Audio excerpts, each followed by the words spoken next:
Welcome to your Twilight Zone breakdown of the week.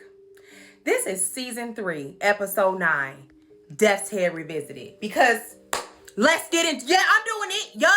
Now this Twilight Zone story is a little different because it's based off of true events. But this episode is based in Germany in 1962, where a captain decided that he wanted to go from Colombia back to Germany to visit his old campgrounds. Now in the 1940s, he was a very successful camp leader and decided, I'm going to go back to my old stomping grounds and see if the swimming pool is still there and if everybody is still having fun. And he checks into a hotel and this young lady immediately recognizes him. But by the look on her face, he might have been a little bit more strict than he let up, right?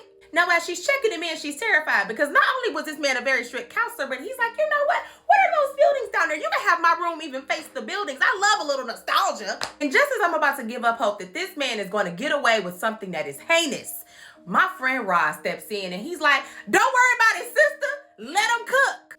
Baby, this man gets in this car and he pulls up to this building. And I said, he really about to go in there? This is crazy. And as somebody that's a descendant of people who, let's say, took the water route here, I couldn't even look at this without wanting to throw up. Because I knew exactly. Yeah. And you see how the rest of us are cringing? Yeah. Captain Potato Head couldn't be happier to be back. He is just so excited to be there with his old camp buddies. In fact, he decides to go into one of the bunkers and just remember all of the terrible things that he would say to his campers. We finally get to see the people that he's imagining that are there. And he's calling them pigs and filth and telling them to go outside in 20-degree weathers and they're going to work out together. These people do not have on shoes and I was livid. As he's walking around, he sees a sign and he's like, I remember you. He goes in the building and once again, he's just looking around and remembering how him and his campers would just play and have a good time in there. He even has a very specific memory of this camper who had been without water for 5 days. And he's like, you'll be fine. It's just 5 days. But then in a strange turn of events, he hears somebody walk out of one of the buildings. And who is it, may you ask? A man named Alfred Becker, who's now the groundskeeper. And that's when I leaned in. And right as I'm wondering, wait, groundskeeper? The door closes and locks. And I said, light him up, Alfred, let's go. Now, to all of our surprise, Mr. Potato Head remembers Alfred by name and says, Alfred, what are you doing here? Alfred's like, I'm the caretaker. We've been waiting for you. And the entire time they're talking, he keeps hearing this noise that Alfred says is the wind, but it's not the wind. It's people. Now, all of a sudden, Captain Potato Head is starting to get a little nervous because he like, this is a little creepy. And Alfred, I don't even know where you came from, but I think I'm good. Maybe we can just forget about the little mistakes of the past. Child, the way me and Alfred had wrinkled the same. I said, little mistakes? He said, little mistakes? Alfred goes on to read him for filth and says, all of the things that you contributed to, you know how heinous they are, and yet you wanted to come back and be nostalgic. Well, I got something for you. Follow me. Well, ladies and gentlemen, the wind is getting louder now. And now it's making Captain Potato Head dizzy as well. And Alfred is like, what's wrong, girlfriend? I thought you wanted to be here. Alfred tells Captain Potato Head that he needs to follow him into the bunkers. When I tell y'all this man took off like he was in Squid Games. Babe, Alfred's mic is on and that door is locked, boo. You're going to have to go ahead and follow him. He is now begging to be released. And Alfred just calmly says, no, girl, you're going to follow me inside because you are currently being tried for crimes against humanity. Follow me. Captain Potato Head tries to brush past Alfred and ends up on the floor in the bunk. And this is when he meets his jurors. And I can't stop laughing because that's what you get. Baby, when I tell you I got my life when Alfred pulled out this 11 by 22 piece of paper and started reading it, I wrote them down. Girl, he said, you are being charged for crimes against humanity. You contributed to the deaths of at least 1 million people by cremation.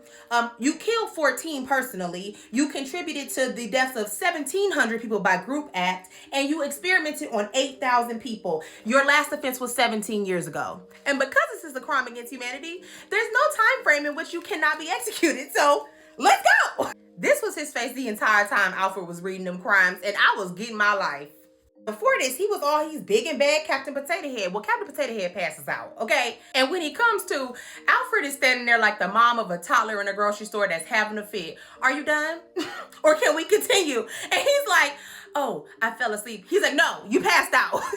He then tells Alfred, girl, I just had the craziest dream. Alfred is like, baby, it was no dream.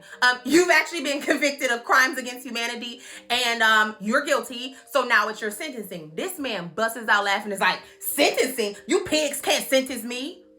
Oh, busts the window out. And it's like, come on then. If you think you can sentence me, I'll do it again. Like, completely unhinged. This man then turns his anger towards Alfred and is like, and you of all people think you gonna sentence me? Who are you? You know what? I should have gotten rid of you when I got the chance. Then he realizes he did. And Alfred confirms, yeah, you did get rid of me. The night that the Americans were close, you actually set my entire bunker on fire. And unfortunately, I passed away.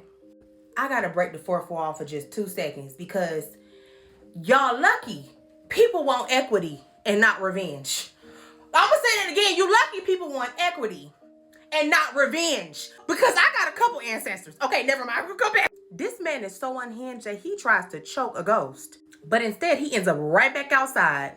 And the next 5 minutes was amazing writing. It just felt like a chocolate shake to my soul. Mr. Potato Head tries to run away, and everywhere he runs, he's like, here's an example of things that you did to people. Remember when you would shoot hundreds of people here? Do you feel it now? Do you feel it now? And he just tells them, here is where you would string people up and let them just die a slow, terrible death. Do you feel it now? And baby, does he. He immediately starts to gasp. This was the saddest one. He says, in this room, the things that you did to human beings were unmentionable. And that is fantastic writing. But this man, let's just take out the fact that he's a captain. The way this man acted out this torment, baby, give him an Emmy.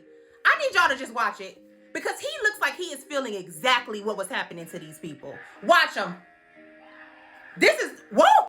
And after getting monkey drugged by them spirits, he is laying on his ground incapacitated. And Alfred says these famous words. He says, this is not hatred, Captain. This is retribution.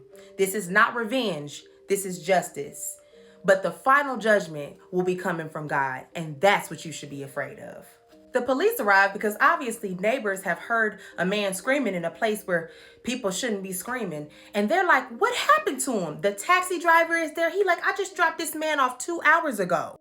The doctor is like, I have no idea what happened to this man, but I don't understand why he would even want to come visit this place. And why is it still standing? And that's when Rod Serling comes on and says, all of these things have to remain standing. The ones international and domestic, because it's a memory.